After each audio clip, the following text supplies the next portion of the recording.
This particular session will be focusing on the latter, healthy humans, and how we might use linked open data in order to support our rural communities in accessing the data they need in order to improve the access to services where there's the need. And with me today, I have Courtney, who will introduce herself, Courtney O'Brien, and Sarah Owens.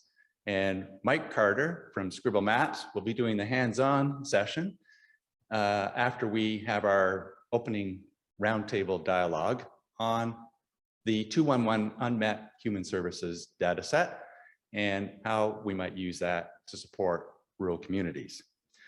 So let me then introduce our speakers, or have them introduce it. But before I do that, here's the quick agenda. What we want to do is look at how, as partners, we can co-create resiliency in rural communities and neighborhoods, and how we use census data along with other kinds of geospatial data in order to do that. So as you see on the slide, this is the agenda. And if you have any questions, you can pose that in the Q&A, or if you want, you can place them in the chat. And we remind you to be respectful and to keep your questions short so that we can get to all of your questions. If we do not get to all of your questions, we will follow up with you in an email following this session. So let's start with introductions. And Courtney, tell us, who are you and what do you do? And what are you looking for from the Go Open Data Hackathon? Yeah, thanks so much, Jonathan. So hi, everyone. Good morning and happy to be here. So yes, my name is Courtney O'Neill and I am a registered dietitian as well as the project coordinator for the Simcoe County Food Council. And to give you a little bit of background on that, the Simcoe County Food Council is a community-based organization funded through a grant from the County of Simcoe, and we are working to reduce household food insecurity and enhance community food security. And the work that we do is driven by a framework that has 7 goals that range from poverty reduction to community food literacy, food skills, local food, supporting temporary food and emergency food relief. So quite a broad range of goals that collectively we work towards. And we have been, in business, if you will, for the last 2 years, just after the pandemic hit. So we've had a lot of great experiences working with our local food banks, food skills programs, community organizations. And what's brought us here today is this constant desire to have connection between all these assets, and how do we know what exists in our community? How can people, whether it's individuals in the community or organizations, access this information?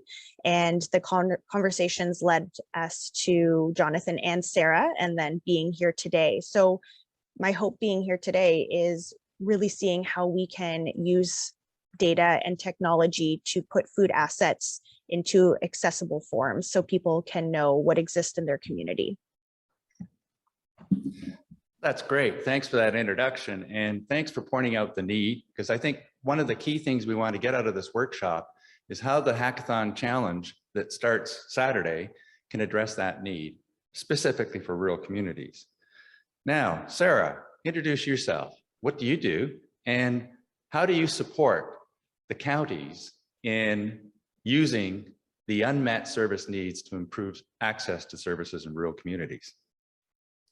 Hi, I'm Sarah Owens and I work for Community Connection, and we are one of 6 regional service providers for 211 in Ontario. If you haven't heard of 211, 211 is a 3-digit dialing code available everywhere in Canada and the United States. And we help to support individuals from our community get access to services that they need. So people can call, email, text, or chat with us 24 hours a day, 7 days a week. We listen to people's problems and we connect them with community resources. So when Courtney says what programs exist, that is sort of our bailiwick. We have a provincial database of community health, social service data that we use to support individuals.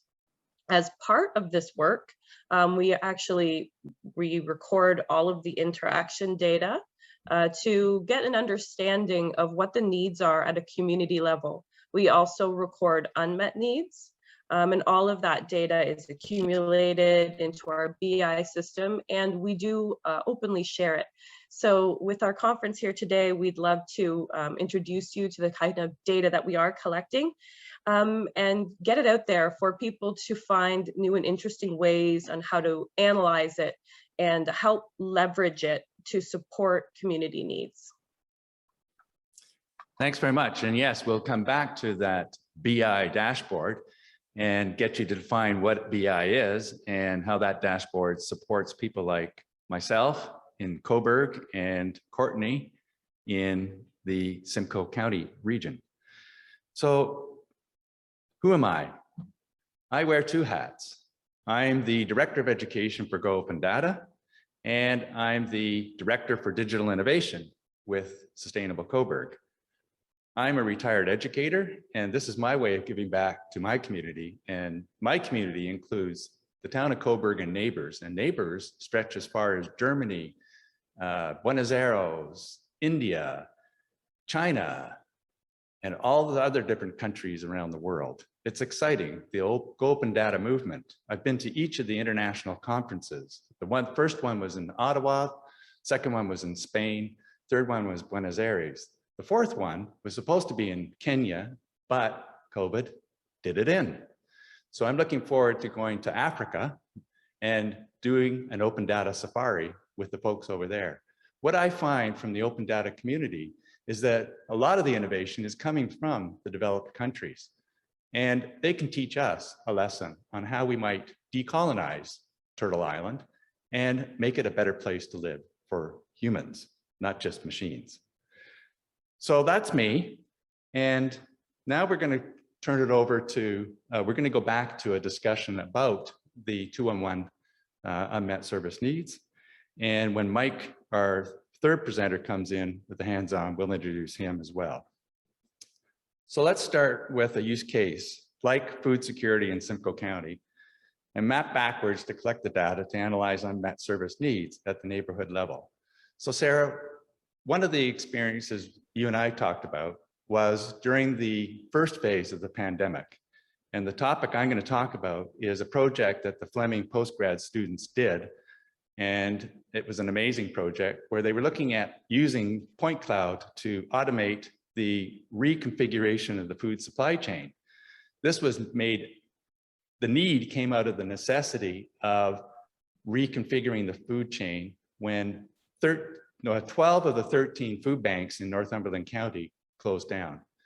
And the students used the FME server in order to take a spreadsheet created by the community partners in Cobourg and Northumberland County. And we maintain that record or that spreadsheet. And I'll show you more about that a little later after we do the hands-on with Scribble. But Sarah, coming back to that experience that I mentioned, during the food crisis, the initial phase, 211 was used by the county to organize the relief efforts.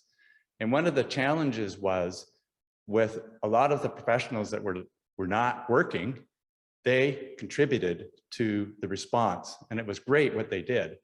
However, there was very little time to organize and coordinate those efforts at the county level. And so without naming names, let's talk about that experience that you had with an unmet need that came through 211 and how we might be able to improve the response using the technology I'm going to talk about later on. Sarah? Yeah, so I think that specific example was when COVID happened, as Jonathan said, food banks had to change their operation models quickly, not have people come to them, but instead find ways to go out to people, presenting a unique challenge for their volunteers. In addition to that, I think people might not be aware of, when schools close down, a lot of essential food programs get closed down too. There's an extra meal that a lot of vulnerable families have to provide. And that was the call that we got.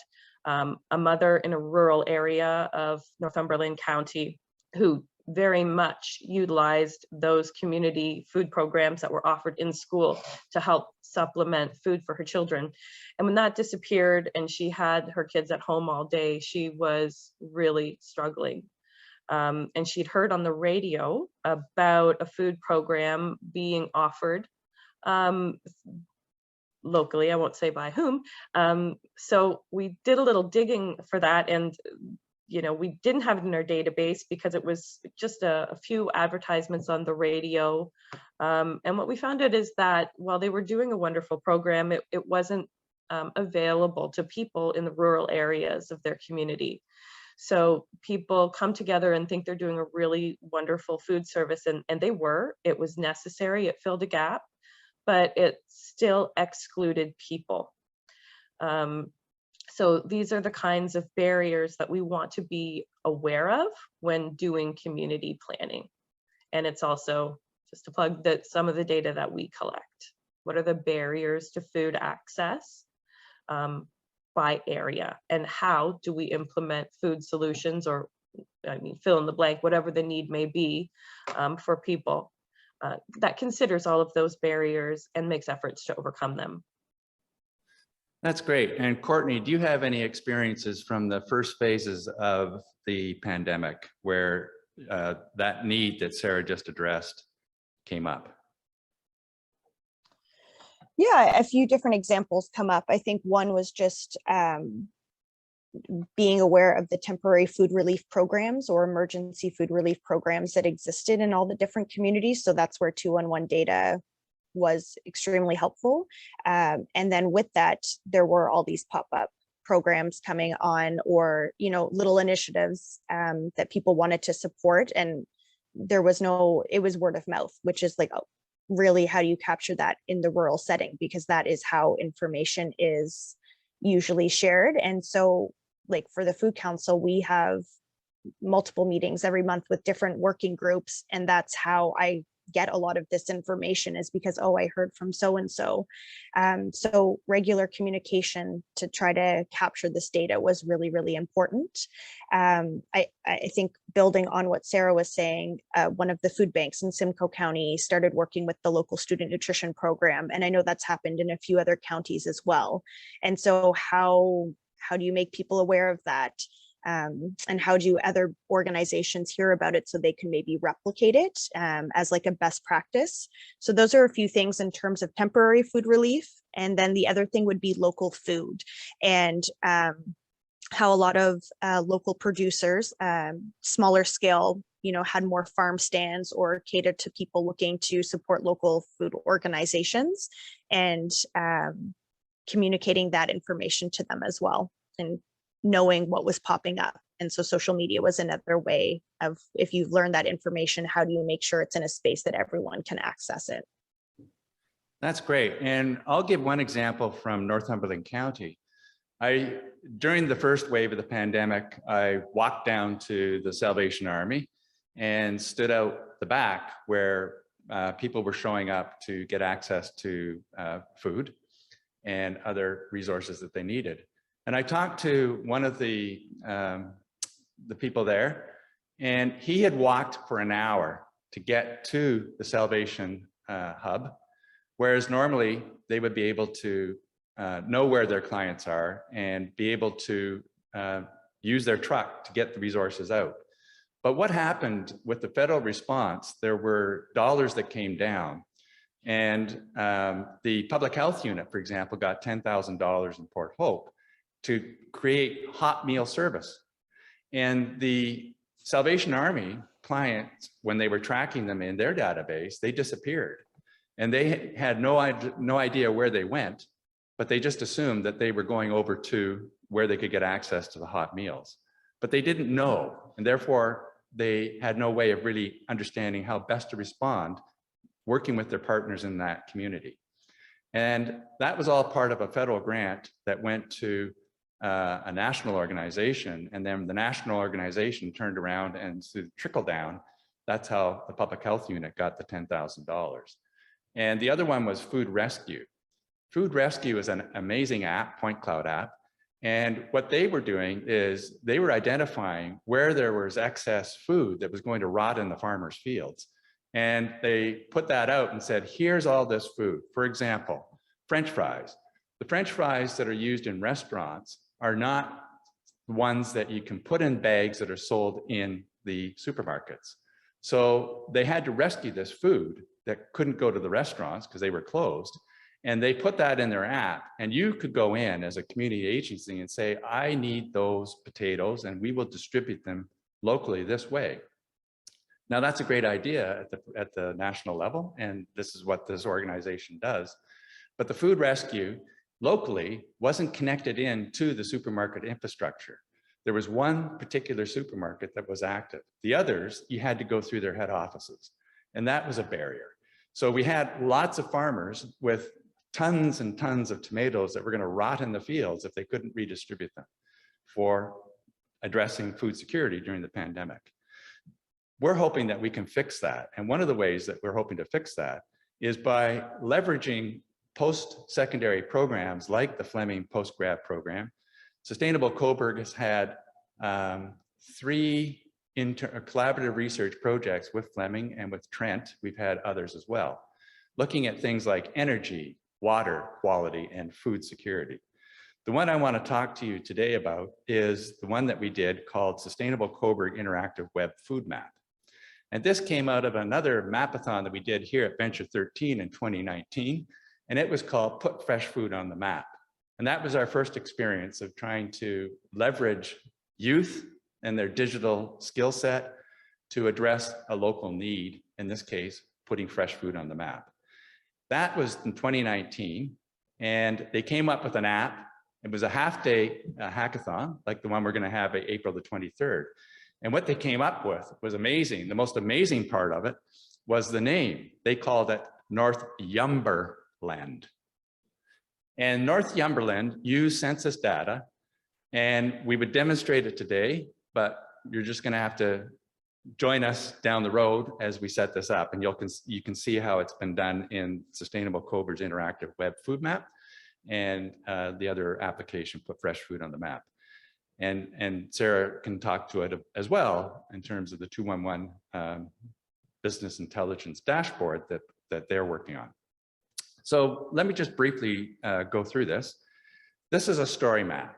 Story map is a tool in Esri's ArcGIS Online.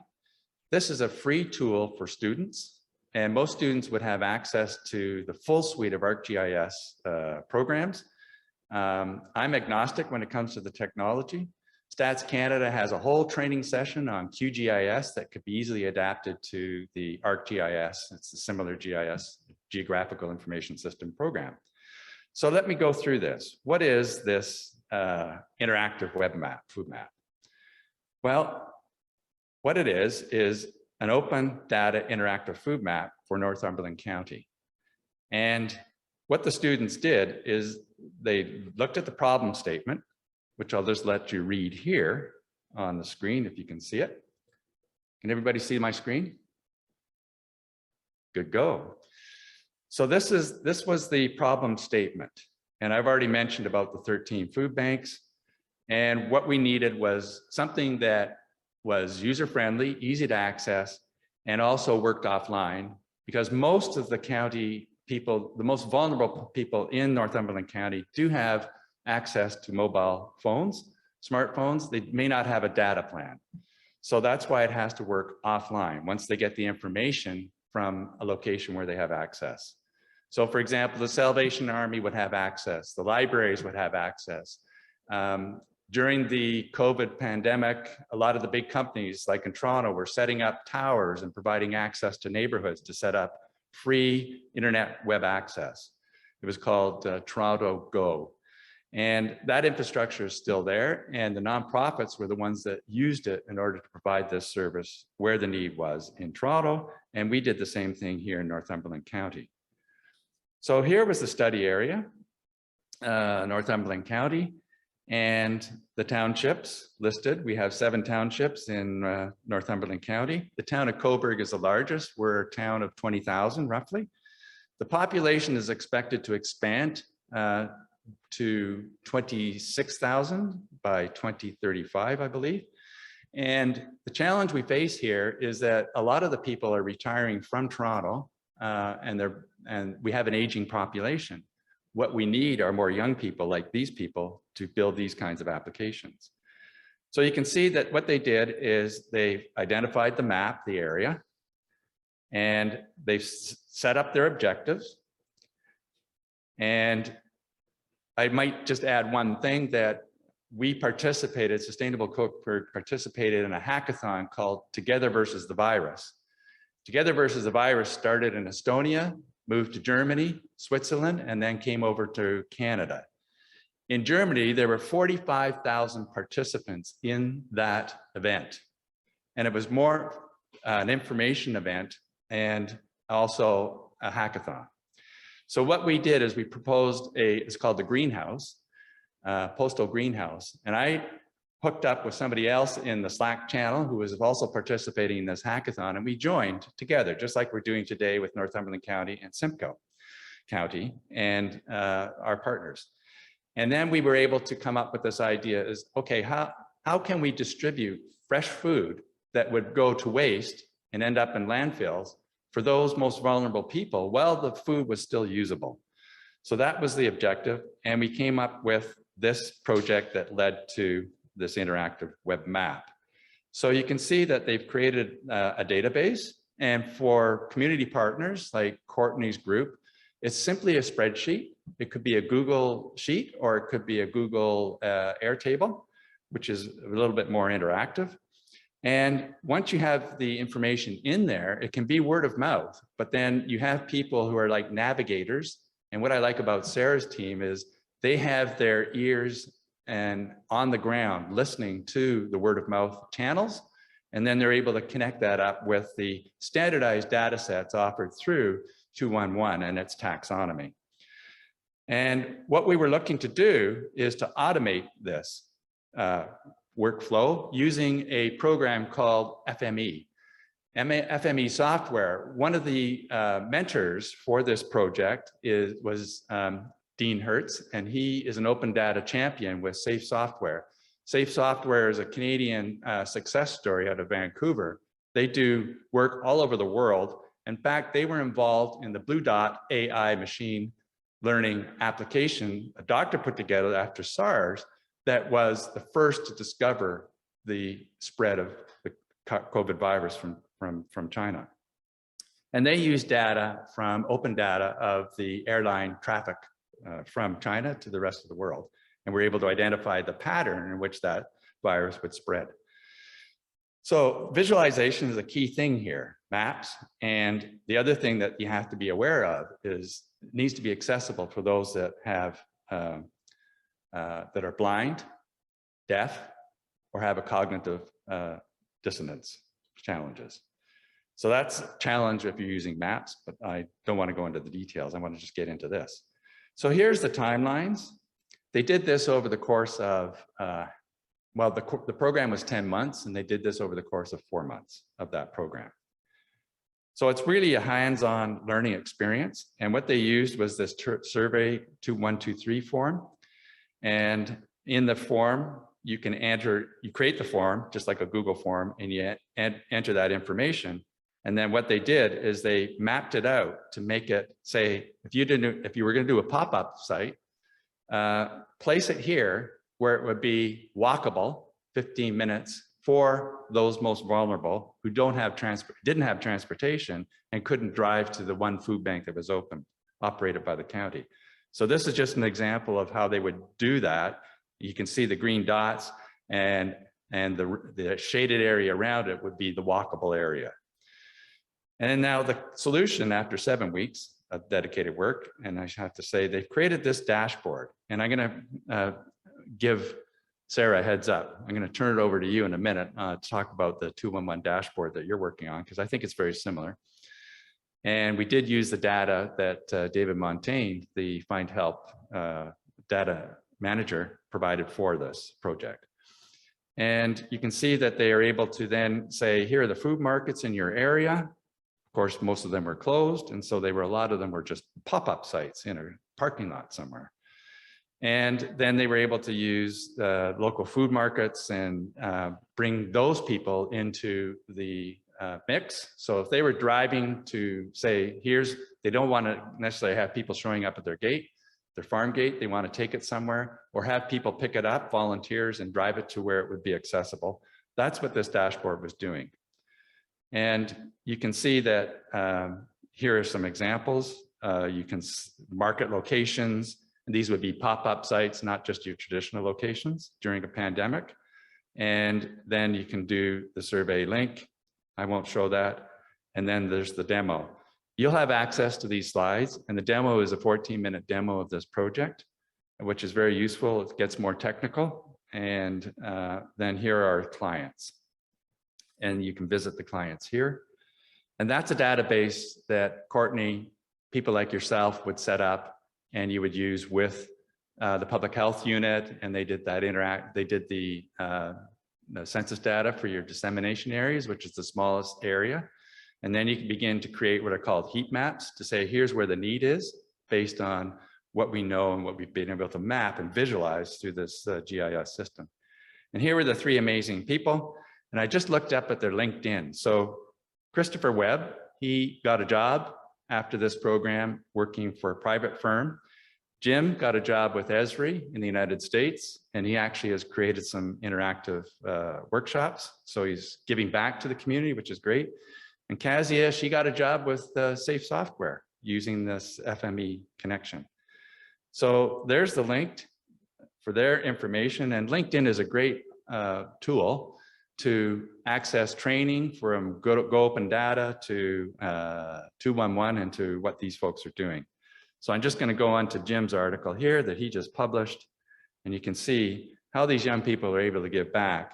And I bet you if I contacted these three people and asked them to be mentors in a hackathon, that I would hopefully get their support, depending on the company, right?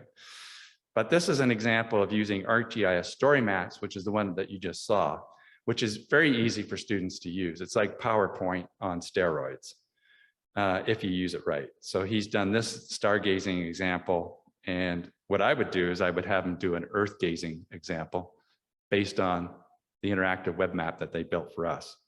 So I'll put that challenge out to Jim. And now that's the background on that. Sarah, do you want to say a few words about your BI dashboard and how you see it maybe utilizing some of the point cloud stuff that I just talked about? Yeah, so our BI dashboard is available to the public as sort of a snapshot of our most important metrics on 211ontario.ca. And that data is really about our interactions with people. So when we're talking to people about their needs, we record all that in our call management system, and that data is available to share. Like I said, there is a dashboard.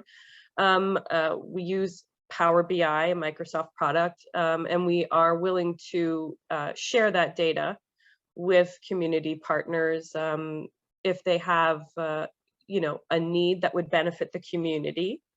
Yeah, and it's all about the needs that are presented by people. If we encounter a barrier to a need, that's collected too. So we call that our unmet needs data.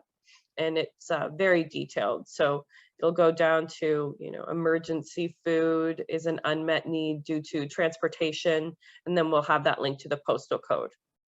So that's the good community data that we feel could be leveraged when layered with other data points, like some of the StatsCan data.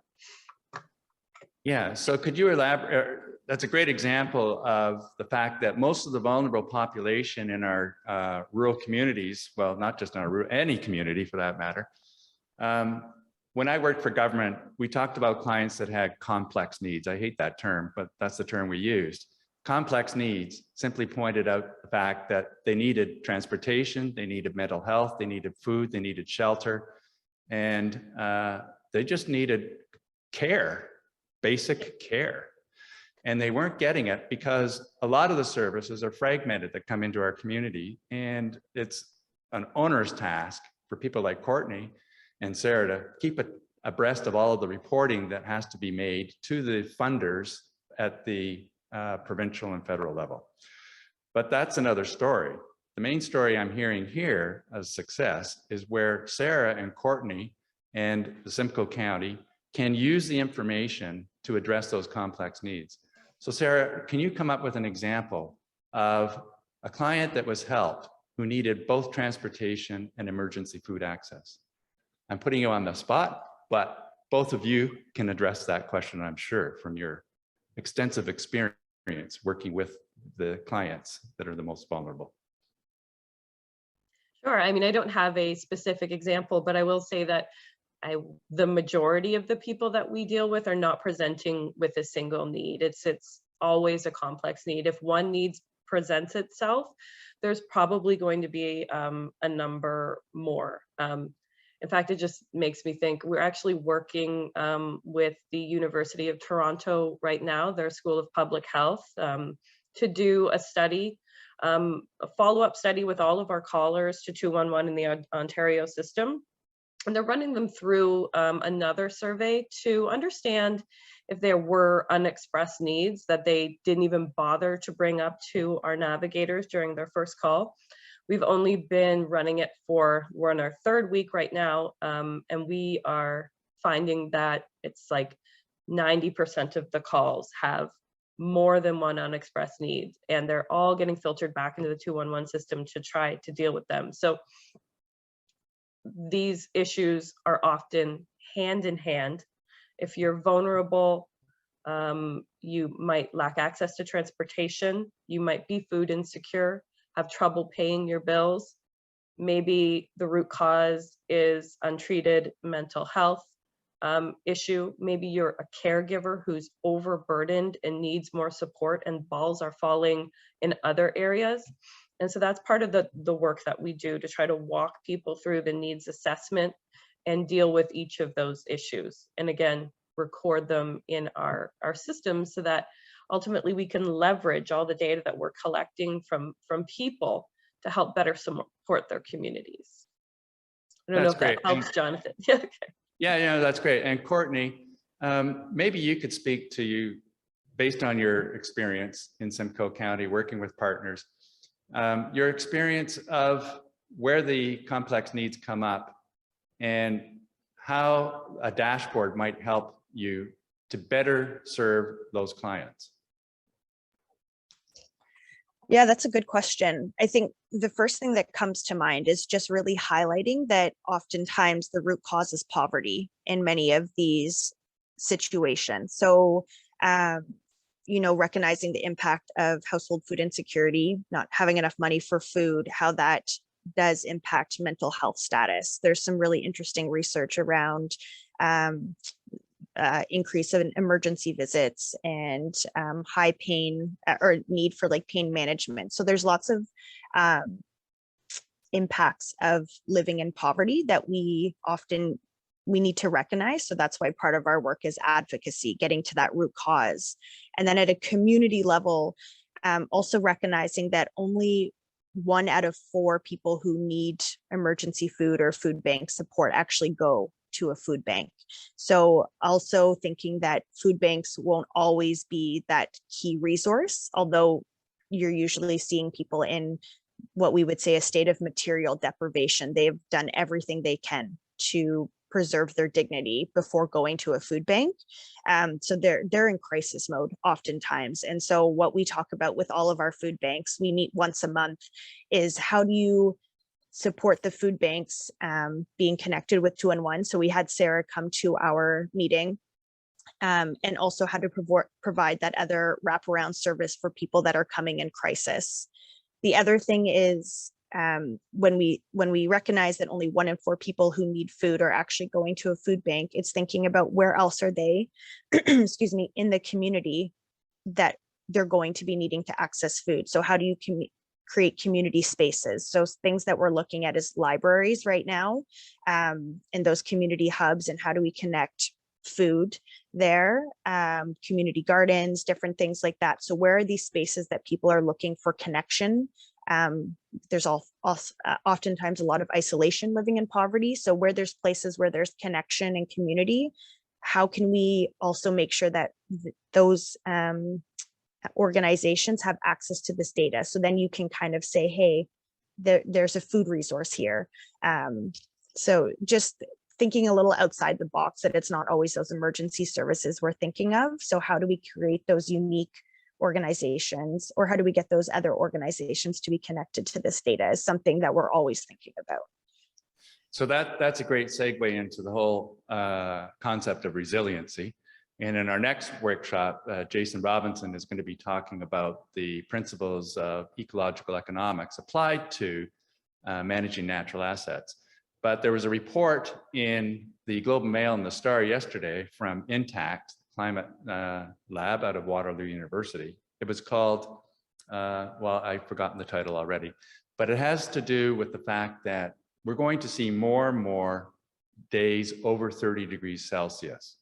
And the impact that's going to have on the most vulnerable population, especially the elders, that we're going to see more need for natural assets to help build this resiliency. For example, planting trees where shade would be available to those in the most vulnerable neighborhoods where there aren't trees or sufficient shade.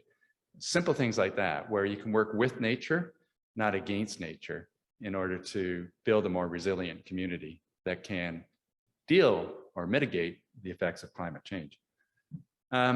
So that's good. I'm just doing a check-in to see if Mike has joined us. Is Mike with us? I have to go over to the other. I am sorry. I apologize for the delay there. How is everyone today?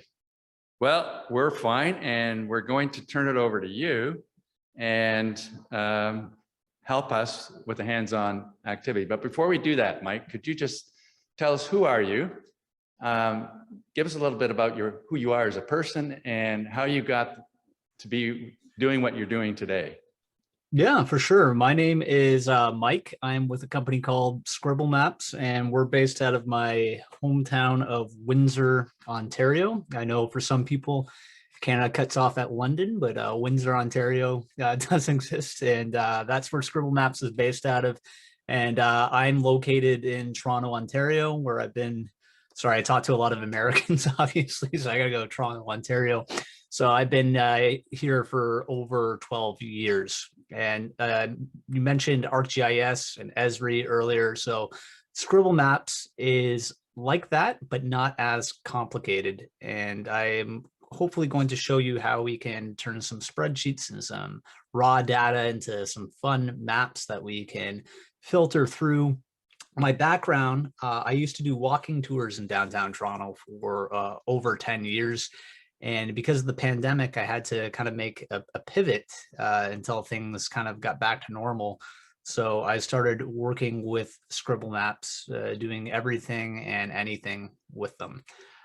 Some of the other stuff I do as well is I also volunteer. I volunteer with an organization here in Toronto called Club Sandwich, and another organization called Food for the Record, where they take used vinyl records, which is one of my passions, and they turn that into sandwiches for the food insecure. So some of the things that Courtney and Sarah's talking about are things that are close to my heart as well. And I'm excited to be part of this initiative and helping out. That's great. And you're just a walking model of walkable communities. Right. If you want to say that. Yeah, I wouldn't put myself too high up on the billboard, but yeah. No, but I think that's great because it's an example of how you can combine the on the ground. We call it, in the GIS world, they call it ground truthing. So the workshop after ours is going to be focusing on cloud point technology and using machine learning and AI to do some amazing things. And that's great. But even there, you need to ground truth it in here and now with real objects and real people. So yeah, So let's roll up our sleeves, and Mike's going to walk us through some examples with Scribble Maps. And Scribble Maps, we've set up accounts, or will set up accounts, for the hackers that want to participate for prizes this Saturday. So let's start with the first example. Mike, over to you. Yeah, so can everyone see my screen okay? I see it, yeah. And I'm going to move over to the chat room, my other computer. So take it over. So actually, as Courtney was speaking there, I remembered a map I made last summer, or actually, Jonathan, as you were talking about with the heat. So I made this for a local constituency that I volunteer for, but this is a map of all the cooling locations in downtown Toronto. So you can see that I have, beaches, pools, wading pools, air-conditioned areas when that consists of shelters, there's libraries, and then I also have the ward sectioned off for that constituency as well. So this might look like a complex map that has a whole bunch of different information in there, but I was able to make this in a matter of seconds by just going to the City of Toronto's open data catalog and then searching cooling locations, downloading the file formats. There's many different file formats, but it was a GeoJSON file, then importing it into our software. It's really that easy. This is kind of what a spreadsheet might look like, or a CSV at its raw form right here. So a couple of different files that I have. I have all the school information and student demographics for Ontario right here. And I have it in different categories: at board name, board type, school name, school type, the school level, school language. And we can even go through that further. We have the percentage of language that's English and French. So we can turn that into a map, and I'll show you how we can do that in a second. We also have another spreadsheet that was given to us, which has all the Simcoe and Northumberland food resources. So we can use our software to plot that out. And then what's great about plotting these out onto maps right here, and you can turn them into heat maps, as you mentioned earlier, is we can try and find holes in the system or areas where there might not be being serviced. We can also try to find patterns as well. So sometimes when you're looking at spreadsheets, it's just, again, a lot of text and words, and it's really hard to make sense of the story. It's like the script, if you will. And the map, that's the production, that's the movie, that's the bigger picture. And that's what our software helps you do. And then another one I have right here, because we have that election coming up in the summer provincially, I have an Ontario riding map. So this is kind of what it looks like on a spreadsheet right here. And this is what the finished project would be right here. So each polygon I have has all that information on that spreadsheet. It has the MPP, the party, the parliamentary role, address of the constituency office, the population, and the name. And then we can apply filters to all these as well. So I can go, okay, show me where all the NDP is in Ontario, where the leader is female, and the population is over 100,000 right there. And again, this is just a matter of importing a GeoJSON file, making some customizations, and then adding these filters. So it doesn't take a long time to create this information that you see right here. So with that, Jonathan, would you like me to maybe import one of these spreadsheets here? Sure, but before you do that, let's just ask Sarah and Courtney to comment on how we might use this for the Hackathon Challenge this Saturday. So Courtney, maybe you could put Mike on the spot by asking him, can you do this and this with what you've just seen Mike showing on the screen?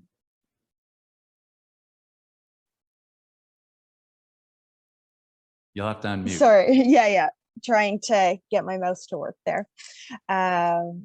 Yeah, so many questions, right? Thinking about my initial thought is like, yeah, we could have, can we have like temporary food relief organizations, so like food banks, Salvation Army, St. Vincent de Paul, and like the opportunity to like overlay it with schools, like would be something I'm thinking about, even just like to better understand like the opportunity for different like programs and partnerships. Like that's something that comes to mind right away. Another thing that is indirectly related is we've been working on volunteer income tax clinics and seeing where they're located within the county, and then where that's how they are, where they're located in relation to a lot of food programs. So that's like something else I was thinking of. Yep. Okay, just before you do that, think about how, because I'm going to make it a little easier for Mike.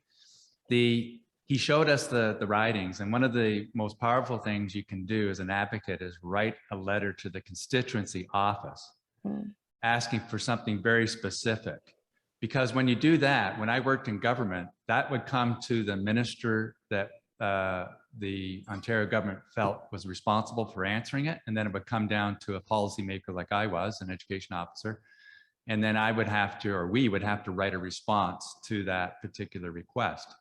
And it all gets tagged. So when those requests go in through the constituency offices, that gets tagged by the federal and provincial government, and it's searchable. Even that information would be available through an FOI.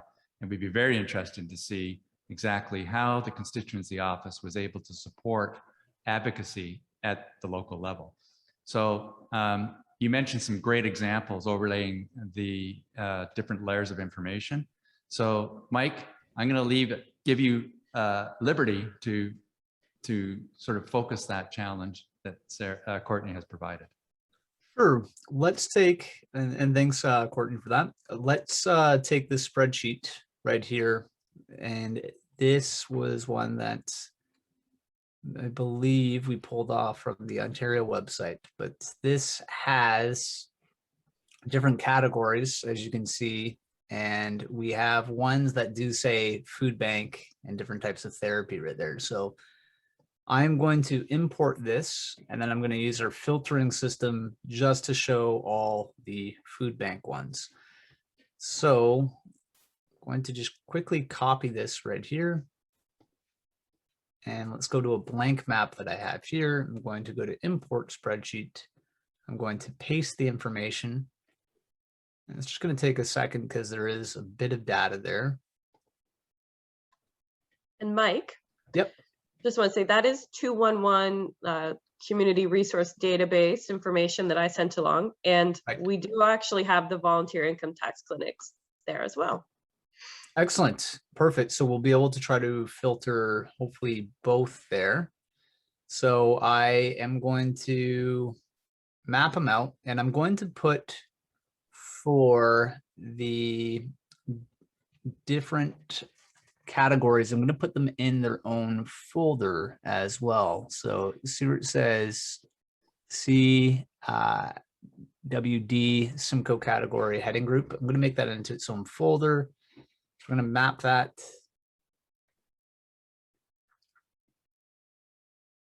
Again, it's just going to take a second. And there you can see that they've all been mapped around. When we click on that, it has all that information that we have in that spreadsheet that I showed you earlier. Then I can go and go add filters, and I can go attribute equals. So we go show me, and then we'll go to this category right here, and we'll go contains, and we'll go maybe food bank. We'll see if that picks it up, and it maybe I have to just put it as case sensitive here. No, that's not exactly working the way I want. Let me try it one more time. Let's go to unique. Do you need to do a space between food and bank? Oh, that was probably it. Yes. So, oh yeah. So these are the different types of food banks, as plural as well. There we go. So that's showing food banks in that category. And as you can see, we also had many different subsections of food banks as well. So we have that one category right here, and then we'll add another filter, and we will go unique. And you said the other one was tax. Do you know what it would be under? Income tax clinics. Income tax clinics. Okay.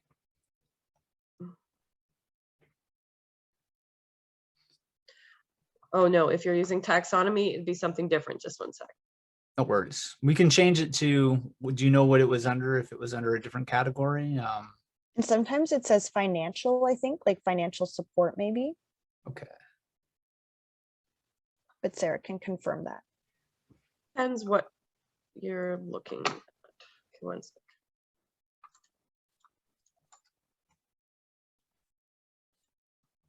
So one of the great things about the 2-1 taxonomies is that every single need is identified with a common identifier.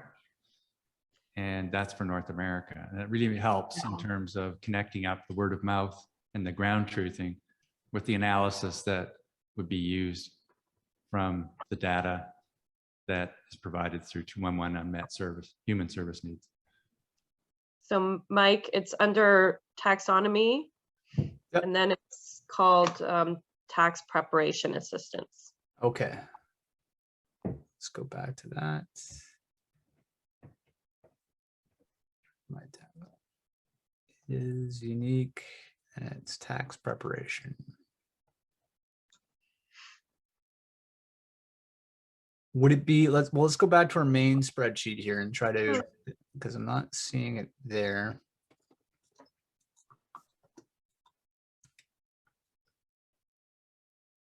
Tax preparation.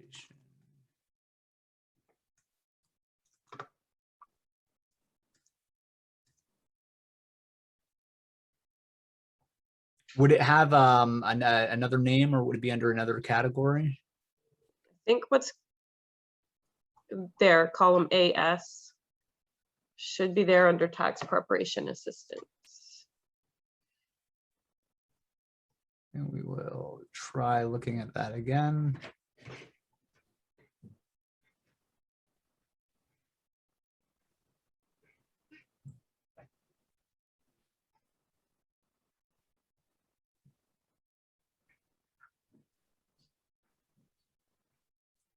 Not quite seeing it. Oh, you know what? I might not have sent you all of the resources that we have in Simcoe. We might have, can't remember. I think might it have just might be sent it through. focusing on food. Yeah. That's why, my apologies. Just Oh, sent that's it. okay. Can't remember. That's okay. We can pick is there another filter or another set that you want to see, Courtney? I think you were saying maybe if we imported the schools on top of that as well.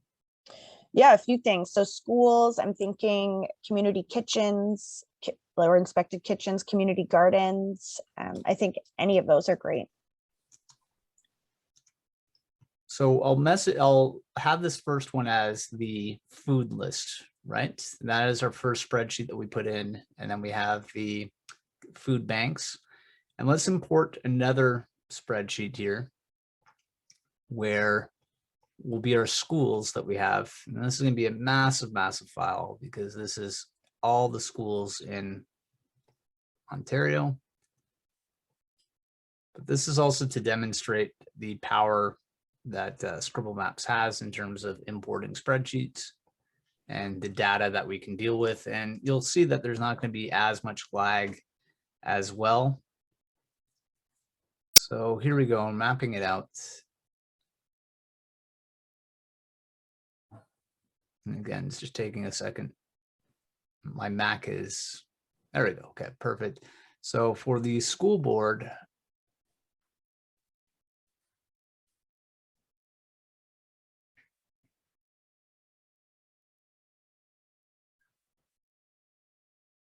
I'm going to wait. This will take just 1 second just because we do have a lot of data here. And we'll map out the school board, and then we can show where the school board is relative to the food bank. Yeah, we're doing well. Just a time check. We've got roughly 20 minutes, so it's good. Great. And even when this is waiting, I'm happy to even share like another insight from some of the work that we're doing and why this is helpful. So we have started working with both the Catholic School Board and the Public School Board in Simcoe County.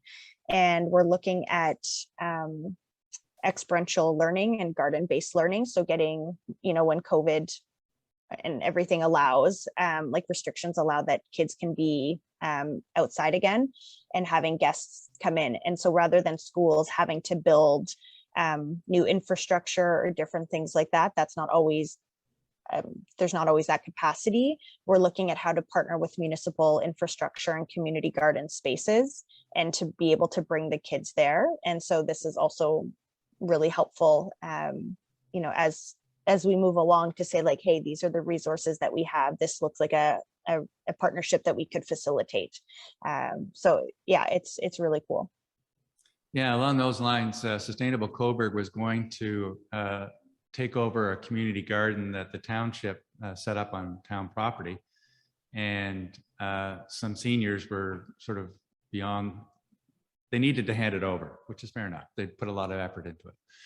And so one of the things we wanted to do was to take that over and then do exactly what you're doing. So hopefully we'll be able to collaborate after this, Courtney, and use the 211 unmet service needs and the curricula in terms of pathways to green jobs, which isn't just about computer science and GIS data analysis, but it's also getting outdoors.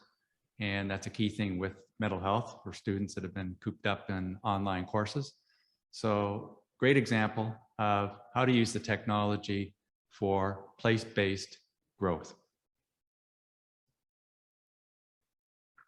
And while I'm doing that, it seems that all the schools, it is just throttling it right now. That's okay. So I'm just starting it again on this new map here. And then we'll just quickly do that again. And then maybe we'll just focus on doing the food banks and then the community gardens as well. Yeah. Now, one of the other things that we're doing a hands-on now, and it's always risky doing a hands-on live, but Mike, you're doing a great job, and Courtney and Sarah in terms of providing the context.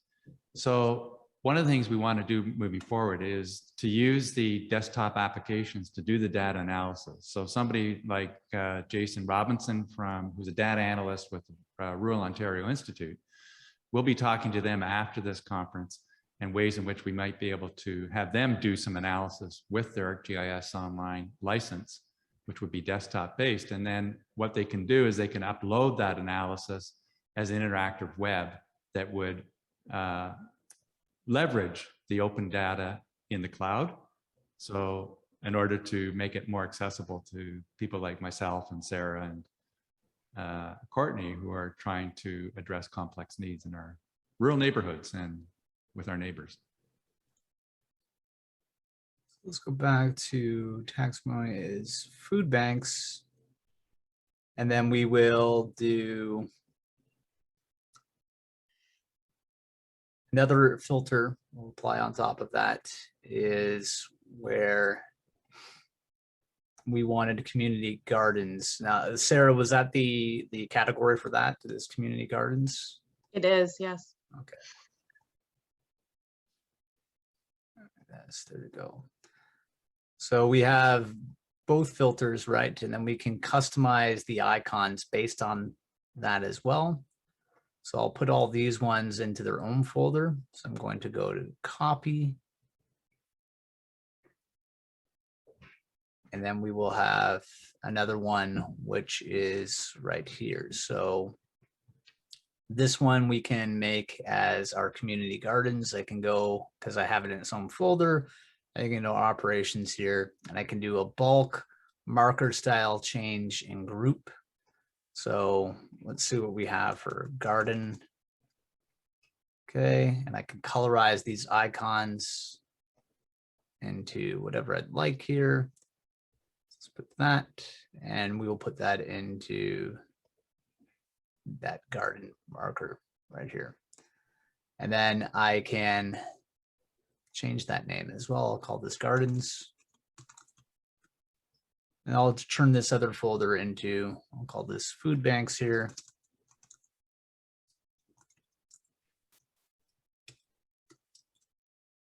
And I'll change the icons in that as well. So I'll go, okay, new style. We'll just put food here. This comes up. And we'll go food banks, change the marker style.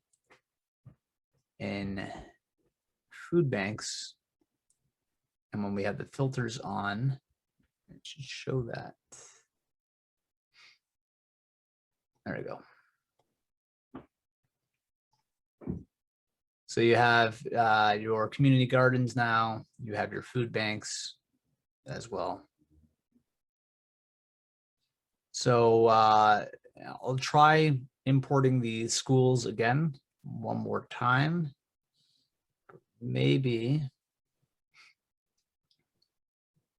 Let's see if this will take it this time. And this time I'm just going to save our map as well.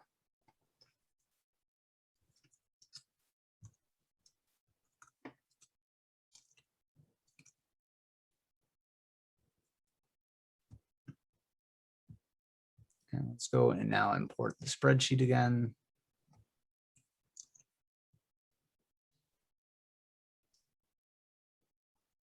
Very important too, when we're importing the spreadsheets, that it does have these columns on top of it.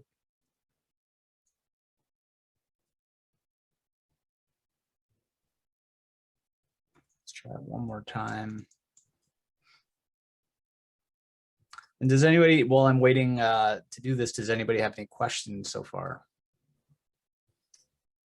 We have no questions from the chat, but Sarah, I'm sure, and Courtney will have some questions. I'll let them go first, and then I'll add one or two.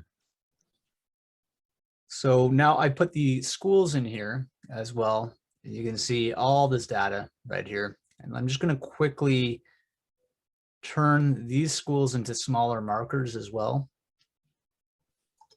So I'm just going to call this circle here.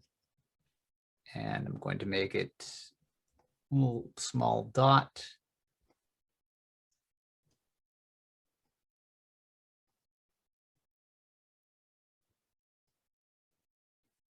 And there's the schools, and I'm going to even shrink them a little bit smaller, and then we can filter through them.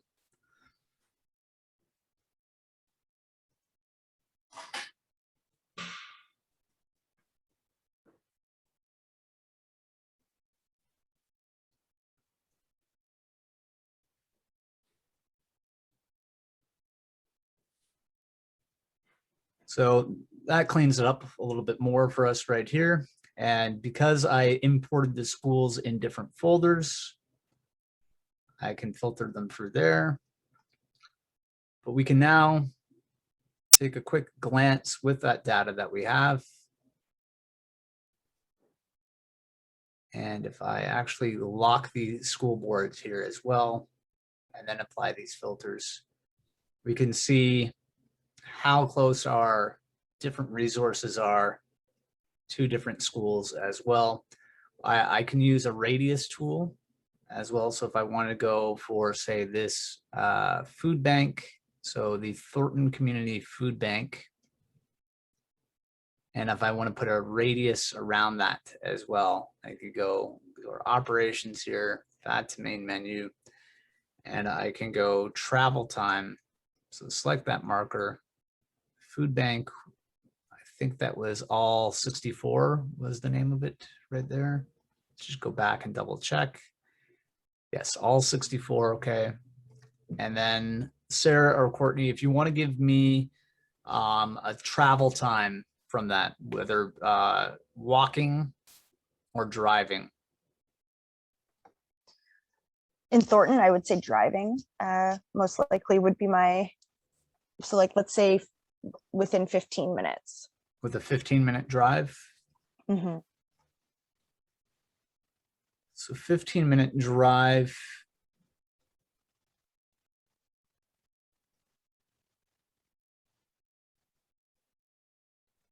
And this shows us all the different places that it will go to within a 15-minute drive. And then if I lock that and then again apply our filters, we can see that it is going to these different locations right here. And because I have this locked, second.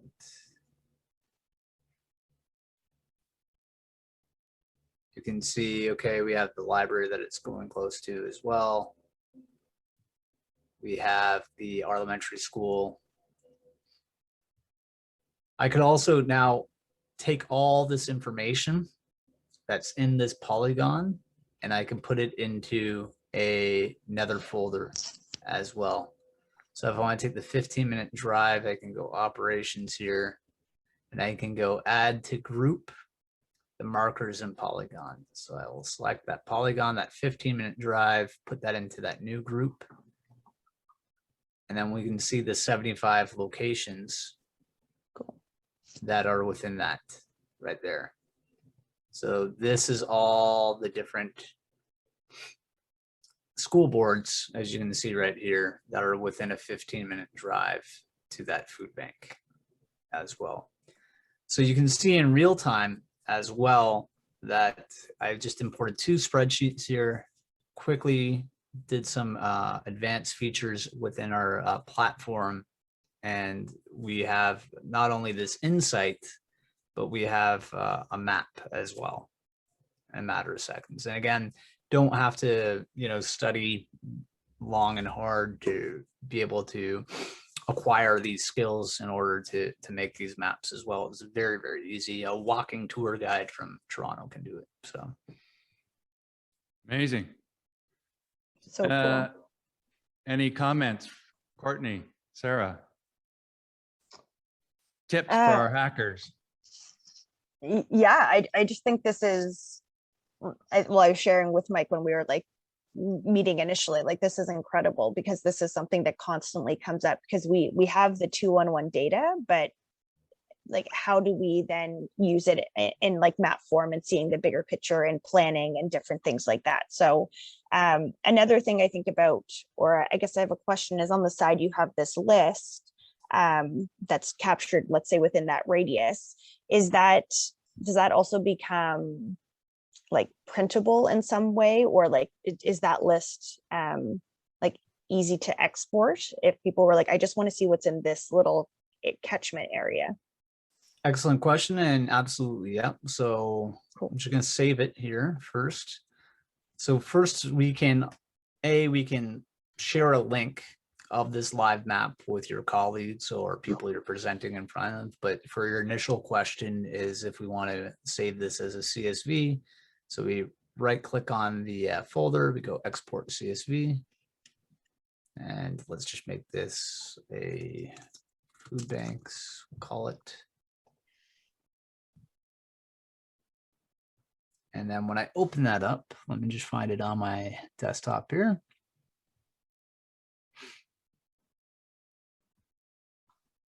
This is what it will look like right here. So that is just that folder that I have with all that information. And then of course we can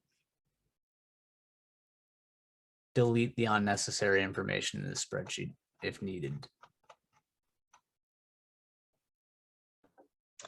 Yeah, that's helpful to know, just like that, another function of many, I'm sure, but that's good to know. And like even we were talking before about like giving examples of like how this would be helpful, taking the 211 data as well as other information. So at one of our local food banks in Southern Simcoe, they have had a lot of new Canadians coming, or newcomers coming to their area and needing the food bank. And so they had they said almost 30 and only spoke Spanish. So they were just saying in the call, like, are there any supports? Because they're using like their phones and things like that. And what came out of it was like, oh, connect with the schools. And then there may be services there. And from there, they've got tutors, they have a translator. So it was just like, how do we know what resources are out there, and like quickly pulling this up for service providers. So it was a really cool step by step of connecting all these organizations together, and just like seeing this is like, oh my gosh, it would be so cool to have that visual representation of it as well. Yep. And then further, we can also create heat maps as well to kind of get a better visual for that as well. And to your point, if any column that we have in a spreadsheet or CSV that can show up as an attribute here on the map, and then we can use our filtering to filter through that as well to better tell that story. So for the hackers who may be watching, if there is something that you want to add that might be missing on these CSVs or spreadsheets, that you can add them either before. You can see that our spreadsheets are down here as well in this panel called Data View. And we can also add attributes as well. So let's say this food bank right here, I'm going to click on that. I'll right click on that, and I'm going to go to Edit Attributes. And you see it has all these different attributes. Those are columns in the spreadsheet. I can also add one as well. We can put one, say, for language. And then we can go Spanish, as you were saying, save. And then when we click on it, it will have that right there. So this is great, Mike. I think that you've given the hackers lots to chew on, and we hope that we'll get at least 3 teams competing for the prize in this category, unmet service needs. And we're looking forward to partnering with Scribble, Simcoe County, and our neighbors in Northumberland County to bring this forward and connect up our partners and our different sectors that are providing public services, like the schools, the municipality, the county, public health units. So great examples, and you've done a great job here at doing that. And I have put the 2 links to the story map, which is one of the challenges with the provincial election coming up on June the 2nd and the municipal election coming up in October. And what we want to try and do is build the capacity using these tools for students to advocate, to do deputations to the council, and to write to their constituency offices to get answers to questions that they find are critical to build resiliency in our rural communities and with our neighbors across the world. So I'm just going to give each one of you a last closing remark, and then we'll sign off. I'll start with Courtney, Sarah, and then Mike. Yeah, well, so first of all, just thank you for having me here today. It's been a learning experience for sure. I said initially, I was like, I'm not a data person. I don't know too much, but really recognizing the power that it has, especially when we're looking at whether it's unmet needs or accessing food in whatever capacity that may be for people. So whether it's temporary or emergency food relief or connecting with like local producers, I just think there is so much capacity. And yeah, so something that I'm taking away and that we can think about for Saturday is understanding that, the root cause is often when people need temporary food relief is poverty. And so there's lots of different layers of or barriers to access. So thinking of the transportation, the food, the social isolation, we are talking about the income tax clinics. So I'm thinking about like, how can we use this technology and this data to connect people to more services, like using 211's data that more service providers can also use in tangible ways. So that's something that I'm thinking about. And yeah, I've learned a lot today. So thank you. Thanks. Sarah. Yeah, so thank you for having me. One of the things that I was thinking while I was watching Mike work with the maps is, it's one thing to have a technology, but it needs to tell a story, right? So I think it would be really interesting to maybe look at whatever service it is. If we use food as our example today, have that on the map, and then maybe layer on the unmet needs data that we're also collecting from people in these actual communities to understand why they might not be able to utilize their local food bank. And sort of that type of thinking can be expanded to any type of community resource that people who are living in poverty would need to access. I think mental health is a big one. I'm glad Courtney mentioned transportation, because that does always come up as a significant barrier when we're trying to support people in rural communities. And I think it's something that's not always taken into consideration when program building. So I think there's just a lot of opportunities to really think about analyzing problems faced by our most vulnerable individuals in our communities, and how we can present a data case to try to make change in our communities to help the people that need it the most. And I And wouldn't just it, yeah, appreciate the opportunity to share with everyone today and maybe see some unique solutions. well, one unique solution would be the EV drivers, the ones that have EV cars, helping with the transportation. So it would be a decarbonized volunteer footprint. Mike, and then we'll say goodbye to our participants, and we look forward to them participating in the hackathon on Saturday. Mike, last word. Thanks, Jonathan, and thank you everyone again for having me here. And by the way, I'll be there on Saturday if anyone needs help for tutorials, and if you have any questions while using our software. And I think just to bounce back on what Sarah and Courtney was saying, especially what Sarah was saying about we need unique solutions, and you know, housing, food insecurity, these are problems that exist in our country that shouldn't exist. We're a rich, wealthy country where I think it's inexcusable that we have the level of poverty and food insecurity.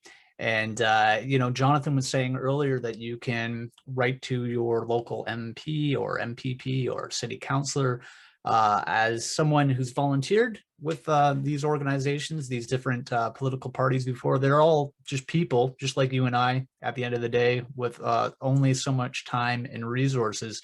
So what's really important is that we all kind of do our part to troubleshoot this issue, and it can be done. It can be solved. We just need to find different alternatives and unique solutions in order to do that.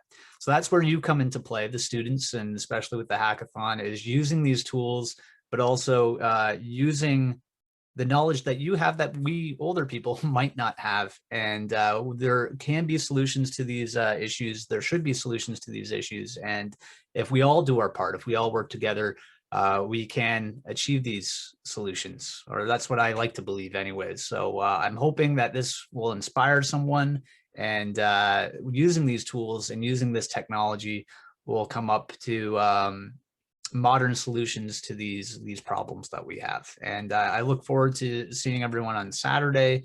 And thanks again for having me.